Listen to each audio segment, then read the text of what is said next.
Hi friends, ఈరోజు ఈ వీడియోలో ఏపీ రాష్ట్ర వ్యాప్తంగా రేషన్ కార్డు కలిగినటువంటి వారికి 4 శుభవార్తలు వచ్చాయి. ఈ శుభవార్తలు ఏ తేదీన ప్రారంభమవుతాయి, అర్హతలేంటి, రూల్స్ ఏంటి, సో దానికి సంబంధించిన పూర్తి ఇన్ఫర్మేషన్ ఈ వీడియోలో తెలుసుకుందాం. అండ్ వీడియో మిన్నస్తే లైక్ చేసి, షేర్ చేసి, సబ్స్క్రైబ్ చేసుకోండి ఫ్రెండ్స్. సో ఏమాత్రం లేట్ చేయకుండా వీడియోకి వెళ్ళిపోద్దాం. సో ఈ జనవరి నెలలో రేషన్ కార్డు ఉన్న కుటుంబాలకు 4 మంచి శుభవార్తలు రావడం జరుగుతుంది.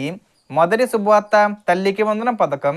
1వ తరగతి నుంచి ఇంటర్ వరకు చదువుతున్న పిల్లల తల్లులకు ఈసారి డబ్బులు అకౌంట్లో పడని వాళ్లకు జనవరి 30కి ముందే జమ అయ్యే అవకాశం ఉంది.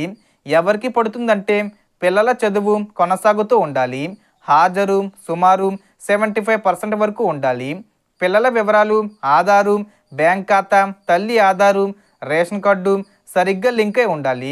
రెండవ శుభవార్త అన్నదాత సుఖీభవ 3వ విడత సహాయం.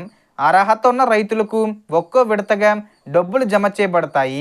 భూ రికార్డులు రైతు పేరుతో ఉండాలి, బ్యాంక్ ఖాతా ఆధార్తో లింక్ అయి ఉండాలి, డూప్లికేట్ క్లెయిమ్స్ లేకపోవాలి.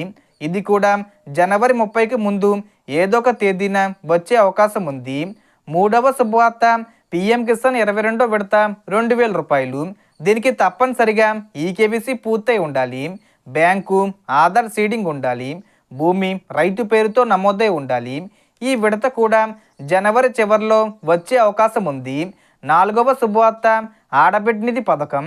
ఈ పథకంలో సంవత్సరానికి 18,000 రూపాయలు అంటే నెలకు సగటున 1,500 రూపాయల సహాయం ప్రకటించారు. ఇది ప్రతి నెల విడివిడిగా కాకుండా ఒకేసారి మొత్తంగా 18,000 రూపాయలు విడుదల చేసే అవకాశం ఉందని సమాచారం వస్తుంది. సో ఎవరికైతే ఈ పథకాలు రావాలనుకుంటున్నారో వారు తప్పనిసరిగా Aadhaar, eKYC, bank link, ration card వివరాలు సరి చూసుకోవాలి.